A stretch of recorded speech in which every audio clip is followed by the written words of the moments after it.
listening to the LOZ Podcast Network. Hello, everyone. Welcome back to the LOZ Podcast Network. My name is Ken Lawler. You are watching us in the LOZ app, or you might be listening to us on KRMS radio, Saturdays from 10 to 11 a.m. We call it the Big Simulcast, and we love our collaboration with KRMS. In fact, you can listen to any of their stations in the LOZ app. You just go point on the local media button and pick a station, and you're listening in your car, your boat. You could be listening. Heck, Jeff, I don't know. Where else could they listen here at the lake if they're just wanting to hear some good tunes on the water? I mean, you could be at the gym right now on the treadmill and you could have your headphones in. I mean, there's, we all got to work off those hangovers somewhere. Everybody, we're here with Jeff Pfitzer, Pfitzer Media. He's the man around town. You see him, you hear him.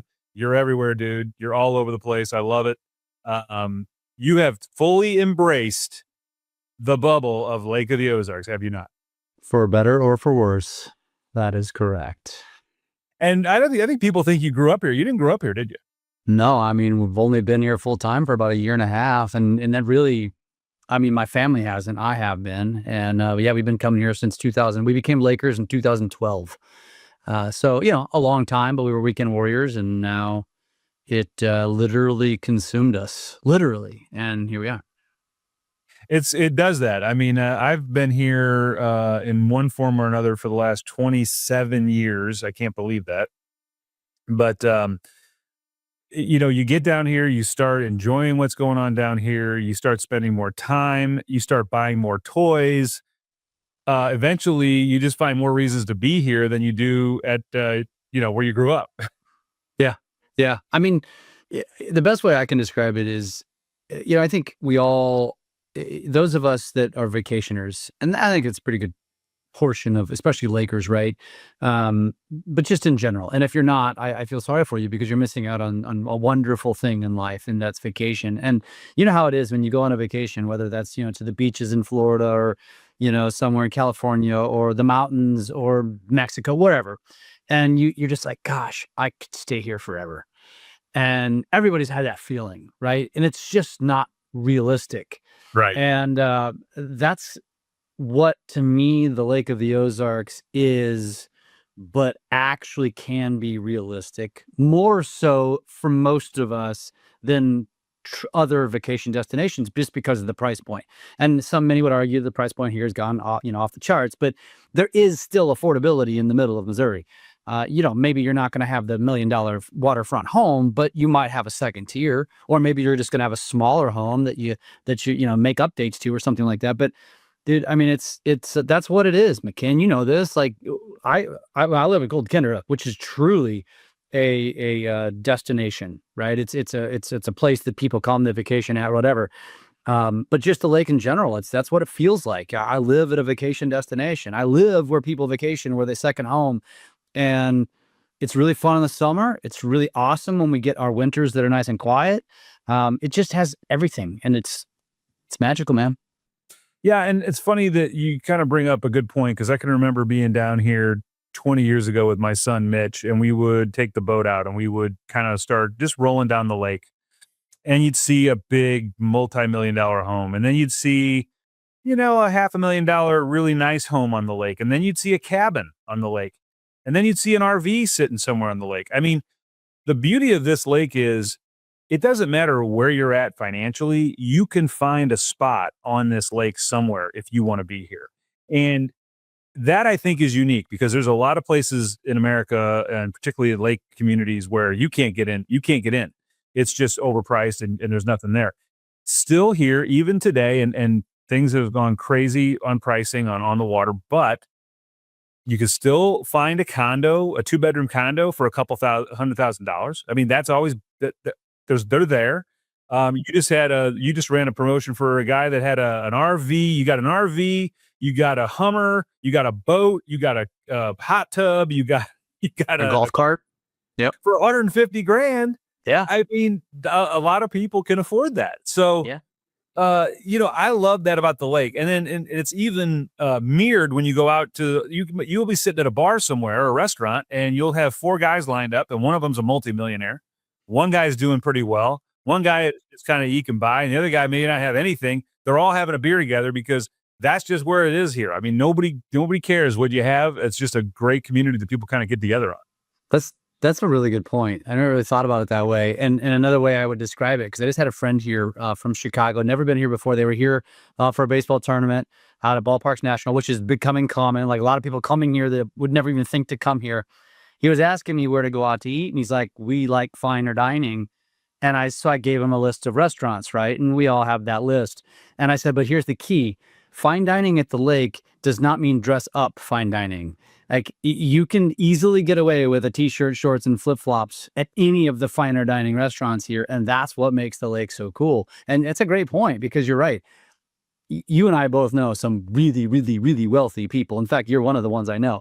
And Right. but the truth is, you're right. Like we go out on the lake, and other than the boat size, maybe they just don't act like it. They're normal people that act normal and do normal things and listen to raunchy music, or are partying into the wee hours of the night, or whatever it is their vice is, right? And everybody's kind of the same, just different bank accounts.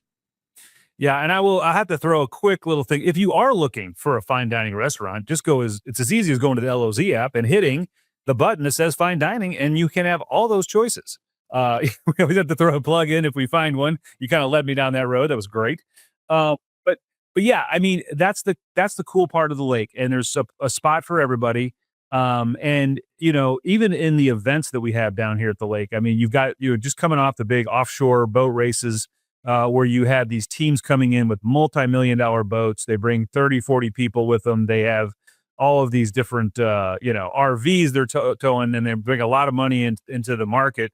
And then you have the events like Bike Week or Jeep Week that is kind of open to anybody. If you have a Jeep or you have a motorcycle, come on out and enjoy yourself. And so there's a little bit of that for everybody. I think I like that because it's not just catering to one group of people. But everybody kind of has their place, and that's kind of makes it unique here. 100%. Yeah. And you didn't mention like hot summer nights. I mean, there's tons of car shows, truck shows. I mean, there's literally something going on every single weekend. There's a fishing tournament, and usually multiples every single weekend, pretty much from spring to fall. So there's so much to do here. Yeah, and I will be first to admit I am not a fisherman. I like to catch. I don't really like to fish. But so I tend to lose focus. I know you're a fisherman though. You get out there and fish, don't you?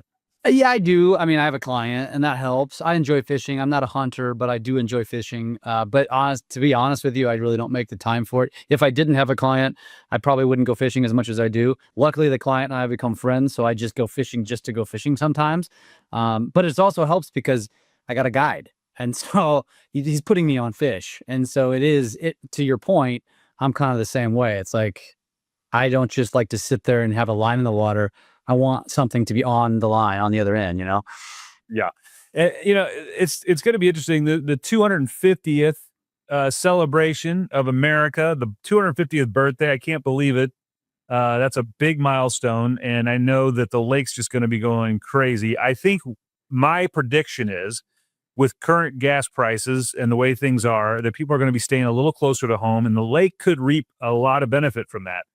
I know that people tend to stay closer when fuel's higher, and they're not going to fly somewhere, and they're not going to drive to Colorado or somewhere else. They're going to take a couple hours from either St. Louis to Kansas City or Iowa or wherever, and head to the Lake of the Ozarks. So I think it could be a boon for the lake. Yeah, it's interesting that you bring that up. I do think for the middle lower class, that the 1,000,000% correct. For the boating class here at the Lake of the Ozarks, I also feel like they're pretty much immune to gas prices. Yeah, you and I, we've seen it, we felt it. It's been plenty busy here, but I think you are right. I think that especially a celebration like this, I feel like the Americans who really truly feel it and have an appreciation for it, you probably want to be surrounded by the same people who have a similar appreciation for it. And you can't get a deeper appreciation for that in the Midwest. And so, and especially here at the lake, there's a lot of I guess I don't even know what the word is, but they're passionate about our country, and there's a lot They're of American patriotic. flags It's very, flying. very Very patriotic. patriotic. Yes. Yes. And I know that next week Jeff does a video for us every week that we have available in the LOZ app events section, and I'm sure you'll be hitting on all of the things going on, fireworks, and we'll probably do an extended video for that, just all the different things that are happening around the lake. So make sure you check that out. And let's I ask everybody to have a little patience for the upcoming week. There's going to be traffic. There's going to be longer lines. The stores are going to be packed. We know this already. You're going to have to wait an hour for a pizza somewhere. But just enjoy it. Lay back. Take it all in. Enjoy the celebration because, this is a big one, and I think people I think it's going to be a crowded lake area for that week. Yeah, I would suggest, first of all, what's better than barbecue in the 4th of July? So just get to your grocery store and stock up on stuff. And honestly, another thing we haven't even mentioned is fireworks. And fireworks is legal in Missouri. And so there's fireworks stands everywhere, which means you don't necessarily have to go to the organized fireworks shows, although they're awesome. You can literally probably just go out on your deck and you're going to get fireworks shows everywhere over the next week. So I hope that you and your pets are not, turned off by fireworks, because I'm afraid you're in for a war zone here over the next couple weeks. That's right. Hey man, I really appreciate you jumping on with me. We do a lot of collaboration together. I like our friendship, and I like the way we, work together on different projects, and it's a lot of fun, and I love having you on. I want to tease for everybody, coming up after the 4th of July, about 3 weeks after, we have a new series we're starting called the Jeffries Series Chronicles. And what we're doing on there is we are talking to people at the lake from our past. We're talking to people who saw the lake 50, 60, 70 years ago. And we're going to hear the stories and in the Jeffries sessions and talk to people who were there, whose dads were there, and know where all the bodies are buried and know what's going on. I'm really excited about the historical part of it. We're going to have a series going on. We're going to actually tape it over at, the reason we're calling it the Jeffries series is because we're taping it at Jeffries Prime Rib and Lobster. He's the one that had the idea for this. But we're going to have some really cool people on there, and we'll probably get you involved a little bit in that as well, because it's going to be a historical part of what happened at the lake, and I'm excited for that. And because my name is Jeffrey too, so. Oh yeah, there we go. That's a natural tie-in. All right, everybody, that's another edition of the LOZ Podcast Network, and we will be right back after